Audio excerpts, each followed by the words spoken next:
Bismillahirrahmanirrahim. Assalamualaikum warahmatullahi wabarakatuh. Bismillah, alhamdulillah, wassalatu wassalamu ala rasulillah, amma ba'.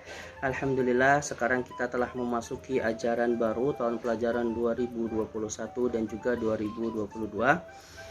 Pada kesempatan kali ini, sebelum kita memasuki ke dalam materi pembelajaran, maka ada baiknya kita perkenalan terlebih dahulu ya.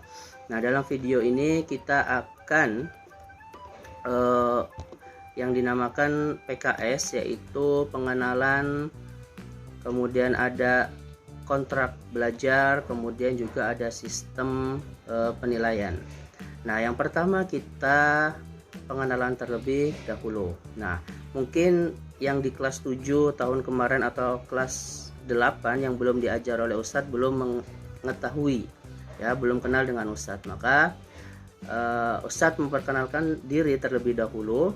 Nama Ustadz yaitu Muhammad Fatur Rahman, boleh dipanggil Mr. Fatur atau Ustadz Fatur. Nah, pada tahun ini Ustadz akan mengajar fikih ya, fikih takrib ya, fikih takrib atau lengkapnya fikih matan ghoyah wa takrib ya. Jadi 1 tahun ke depan kita akan belajar fikih takrib ya, dengan kitab yang full bahasa Arab. Nah, matan ghoyah wa takrib. Nah, siapa pengarangnya? Yaitu Syekh Ahmad bin Al-Husain bin Ahmad Al-Asfahani. Nah, atau sering disebut juga dengan Al-Qadi Abu Suja. Nah, kitab ini dikarang oleh Abu Suja, yaitu atas permintaan sebagian para sahabat-sahabatnya agar beliau berkenan untuk menyusun sebuah kitab fikih mazhab Imam Syafi'i yang ringkas, kemudian mudah dihafal, gampang dicerna sistematika pembahasannya, nah khususnya bagi para pemula. Nah, pengenalan ini wajib kalian hafal ya, mulai dari nama kitabnya apa, kemudian siapa yang mengarangnya, karena Ustadz tidak mau nanti setelah kita belajar 1 semester atau 1 tahun ada yang belum tahu apa yang kita pelajari, nama kitab apa yang dipelajari ya, melihat tahun-tahun sebelumnya bahkan sudah 1 tahun tidak tahu, yang ditahu hanya warna kitab yang dipelajarinya, kitab pink, kitab biru dan lain sebagainya. Ini bukanlah adab maksudnya adab seorang pelajar kepada kitab-kitabnya. Nah, kemudian kontrak belajar, ada mekanisme pembelajaran siswa online. Yang pertama, masuk Zoom paling lambat 10 menit. Setelah 10 menit di absen belum masuk, maka akan dikenakan poin. Kemudian memakai seragam sesuai yang telah ditentukan. Kemudian membuka materi di Al-Azkar Learning System. Nah, ini juga paling lambat 10 menit setelah kita Zoom ya. Kalau ada yang masih belum mengakses, maka dihitung terlambat dan mendapatkan poin. Kemudian mengerjakan tugas atau penilaian sesuai instruksinya. Nah, kemudian menjalankan KBM secara aktif, tertib dan juga jujur. Nah, ini mekanisme pembelajarannya, pembelajaran siswa online. Kemudian mekanisme pembelajaran kitabnya bagaimana? Yang pertama, setiap siswa atau siswi itu wajib membawa kitab takrib dan buku tulisnya ya ketika KBM. Ketika kita Zoom atau apa, nanti Ustadz tanya harus sudah memegang kitab tersebut. Kemudian setiap siswi harus menulis makna setiap kata ya, setiap kata pada materi yang dipelajarinya. Kemudian setiap siswa atau siswi harus menerjemahkan kembali di buku tulis sesudah materi dipelajari.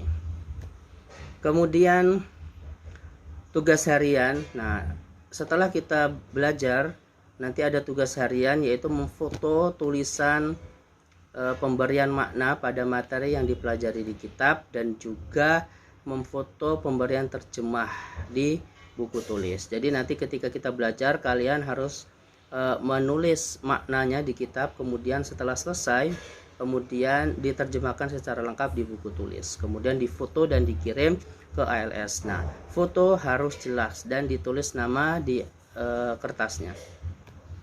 Kemudian sistem penilaian ada reward dan juga ada punishment, reward berupa poin penghargaan, sedangkan punishment poin pelanggaran. Yang pertama, hadir pertama di Zoom dan ALS itu akan mendapatkan reward pengumpulan tugas pertama, kemudian peraih nilai tertinggi dalam penilaian, kemudian kondisional, nanti yang aktif, kreatif, teliti di dalam pembelajaran maka akan mendapatkan reward.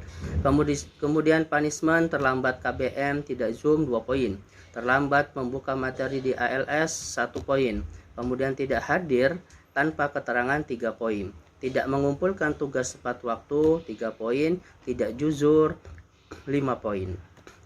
Ya, kemudian materi yang akan kita pelajari selama 1 semester ini materi kelas 8 ya. Materi kelas 8 kita akan mulai dari materi kelas 8 ini yaitu fikih ibadah. Jadi dari toharoh, kemudian di dalamnya ada tentang air, siwak, wudu, istinja, sampai nanti sujud syukur, sujud tilawah ya.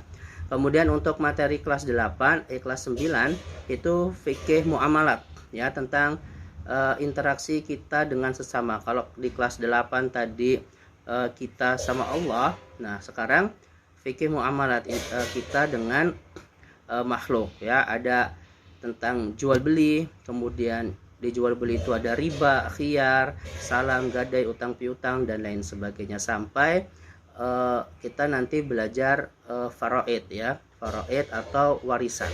Nah, mungkin cukup sekian pengenalan pada kesempatan kali ini. Apabila ada yang kurang paham, boleh langsung wapri ke nomor Ustadz ya. Setelah ini silakan langsung mengakses materi pertama yang sudah Ustadz share di LS ya. Oke, sekian dari Ustadz. Assalamualaikum warahmatullahi wabarakatuh.